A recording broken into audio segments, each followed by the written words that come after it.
কেমন আছো তোমরা সবাই? ভালো আছো? আচ্ছা, আমিও খুব ভালো আছি। আচ্ছা, তো দীপাবলি কেমন কাটলো গো তোমাদের? ভালো কেটেছে তো? কি বলছো? হ্যাঁ, আমারও খুব ভালো কেটেছে। বাহ। আচ্ছা, দীপাবলিতে তাহলে খুব আনন্দ করেছো? হ্যাঁ, আর যে আমি স্কুলের থেকে যে কাজটা দিয়েছিলাম বাড়িতে করেছো সবাই? করেছো তো? হ্যাঁ, খুব ভালো। আচ্ছা রাহুল, তুমি বলো তো যে আগের দিন আমি যখন স্কুল ছুটি হয়ে গেছিল তারপর কি আমি ইংরেজি থেকে একটা জিনিস তোমাদের শিখিয়েছিলাম, তাই তো? কি শিখিয়েছিলাম মনে আছে? হ্যাঁ, নাউন শিখিয়েছিলাম না? আচ্ছা, তুমি দুটি নাউনের উদাহরণ দাও তো আমাকে। দাও, দুটি নাউনের উদাহরণ দাও। কি বলছো? হ্যাঁ, ঠিক বলেছো। এটা হচ্ছে কি ব্যক্তির নাম, তোমার নাম রাহুল। আর এটা কি? আর হচ্ছে স্থানের নাম, যেমন কি কলকাতা, তাই তো? তাহলে যে কোনো নেমিং ওয়ার্ডটাই হচ্ছে কি নেমিং ওয়ার্ড, যেটা নাম বোঝায় সেটাই হচ্ছে নাউন, তাই তো? আচ্ছা, আজ কিন্তু আমরা, ঠিক আছে, আমার গণিত থেকে একটা নতুন জিনিস শিখবো। তার আগে রিমা, তুমি উঠে দাঁড়াও তো, উঠে দাঁড়াও। আচ্ছা, তোমার হাতগুলো সামনের দিকে করো তো, করো, এবারে এরকম করো। করেছো তো? আচ্ছা, তারপরে এরকম উপর দিকে করো। করেছো? এরকম আরেকবার করো। করেছো তো? তারপর দেখো এরকম একবার করো তো। করেছো? হ্যাঁ, ভালো। তাহলে এই যখন এরকম একটা করছো না, তখন দেখো এরকম।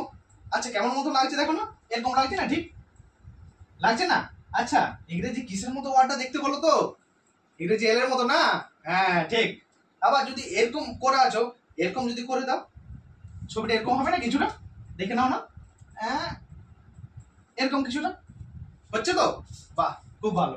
দেখো, এই যে এরকম এলের মতো, তারপরে একটু হেলানো, এগুলা কি বলা হয় জানো তো গণিতের ভাষায়? এগুলোকে বলা হয় গণিতের ভাষায় কিন্তু কোণ। ঠিক আছে, এগুলোকে বলা হয় গণিতের ভাষায় কোণ। তাহলে আজকে আমাদের পাঠ কি বলতো? আজকের পাঠ আমাদের কি? আজকের পাঠ কোণের ধারণা। আমরা তো শুরু করলাম। সে ইংরেজি এরকম ওয়ার্ডের মতো দেখতে না? হাতটা এরকম, তাই তো? দেখতে তো? আচ্ছা দেখো, এখানে একটা কি জায়গার মতো আছে, তাই তো? এটাকে গণিতের ভাষায় কি বলা হয় জানো তো? এটা গণিতের ভাষায় বলা হয় কোণ। ঠিক আছে, আজকে তাহলে আমরা কি শিখবো বলো তো? আজকে আমরা শিখবো কোণের ধারণা। কোণের ধারণা। এই গণিতের ভাষায় কিন্তু কোণকে ভিন্ন ভাবে ভাগ করা যায়। ঠিক আছে, আর কিন্তু যতগুলো ভাগ করা যায় তার প্রথম তিনটে ভাগ আজকে আমরা আলোচনা করব। ঠিক আছে, চলো দেখে নি তাহলে। ঠিক আছে, দেখো প্রথম হচ্ছে সমকোণ। প্রথম কোণটি কি? সমকোণ। এই সমকোণটা কি? যার মান হচ্ছে কি 90 ডিগ্রি। 90 ডিগ্রি মানে কি? এরকম ছবিটা ঠিকরকম এরকম হবে। ঠিক আছে, হ্যাঁ, এরকম হবে যে সোজা সোজা দাঁড়িয়ে থাকবে। সে তোমরা ইংরেজি ABCD পড়ার সময় মনে আছে তো? যেমন স্লিপিং লাইন, স্ট্যান্ডিং লাইন, সেরকম একটা স্লিপিং লাইন থাকবে, তার উপরে একটা স্ট্যান্ডিং লাইন থাকবে। এখানে যে কোণটি উৎপন্ন হবে তাকে আমরা সমকোণ বলবো। ঠিক আছে, তাহলে বুঝতে পারলে তো? তাহলে সমকোণ কাকে বলে? তাহলে চলো, সমকোণ কাকে বলে? যে কোণের মান 90 ডিগ্রি তাকে আমরা সমকোণ বলবো। আচ্ছা, সেটা কি বলছো যে আমরা মাপবো কিভাবে? হ্যাঁ, ঠিক বলেছো। আমরা মাপবো কিভাবে বলো তো? যে তোমাদের পেন্সিল বক্সে আছে না, পেন্সিল বক্সে চাঁদা আছে, ওই চাঁদার সাহায্যে আমরা কিন্তু 90 ডিগ্রি মেপে নেব। ঠিক আছে, চলো এরপর আমরা 2 নাম্বার কোণটা সম্পর্কে জেনে নিই। 2 নাম্বার কোণ কি বলতো? সূক্ষ্ম কোণ। সূক্ষ্ম কোণ কি বলতো? যার মান 90 ডিগ্রি থেকে কম। ঠিক আছে, যার মান 90 ডিগ্রি থেকে কম মানে তখন এই লাইনটা কি হবে জানো তো? 90 ডিগ্রি, এটা তো 90 ডিগ্রি, তাই তো? এটা তো 90 ডিগ্রি, তাই তো? যখন 90 ডিগ্রি থেকে কম বলছি, তাই তো? আমরা তাহলে নিশ্চয়ই এই লাইনটা এইদিকে হেলে যাবে, তাই তো? তাহলে দেখিনি আমরা। দেখো, এখানে আমরা যদি এরকম করে দিই, তাহলে দেখো নিশ্চয়ই আমাদের কিন্তু 90 ডিগ্রি থেকে মানটা কমে গেল। ঠিক আছে, তাহলে এখানে যে কোণটি উৎপন্ন হবে তাকে আমরা কি বলবো? তাকে আমরা সূক্ষ্মকোণ বলবো।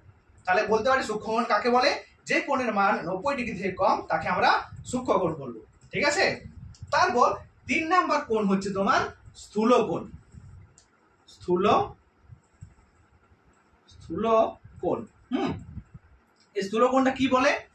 যে কোণের মান 90 ডিগ্রি থেকে বেশি কিন্তু 180 ডিগ্রি থেকে কম তাকে আমরা কি বলবো? তাকে আমরা স্থূলকোণ বলবো। চলো ছবিটা দেখে নিই কিরকম হবে। আমরা তো পরবর্তীকালে চাঁদার সাহায্যে মেপে নেবো যে কিভাবে কিরণটা করতে হবে, কিভাবে মাপতে হবে। ঠিক আছে, তাহলে ছবিটা কিরকম হবে স্থূলকোণের? স্থূলকোণের ছবিটা দেখো, কি বলেছিলাম যে 90 ডিগ্রি যদি হয় তাহলে এরকম সোজা থাকবে নিশ্চয়ই, তাই তো? আর যদি 90 ডিগ্রি থেকে কি বলেছি বেশি কিন্তু 180 ডিগ্রি থেকে কম, তাই তো? তাহলে 180 ডিগ্রি থেকে কম, তাহলে দেখো 90 ডিগ্রি থেকে বেশি, তাহলে আমরা যদি 90 ডিগ্রি থেকে বেশি হয় তাহলে এদিকে আসবে, যদি এরকম হতে পারে আমাদের ছবিটি, তাই তো? এখানে যে কোণটি উৎপন্ন হবে তাকে আমরা কি বলবো? স্থূলকোণ। ঠিক আছে? তাহলে এখানে কি এটা হবে স্থূলকোণ। তাহলে তোমরা বুঝতে পেরেছো 3 রকম কোণ সম্পর্কে।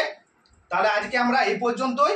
আগামী দিন যে দুটি কোণ রয়েছে, সরল কোণ আর প্রবৃদ্ধ কোণ, সেই দুটি কোণ আমরা অন্যদিন আলোচনা করব।